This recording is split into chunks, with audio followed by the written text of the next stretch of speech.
సీతారామ కరుణా కటాక్షము లభించిన జన్మమిదే ధన్యమయ్యనయ్యా.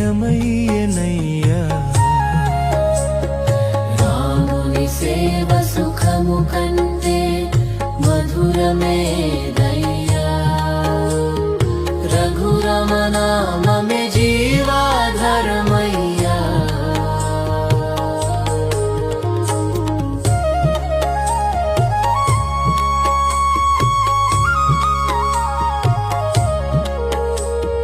దశరథ నందన దయ కలిగిన వేళ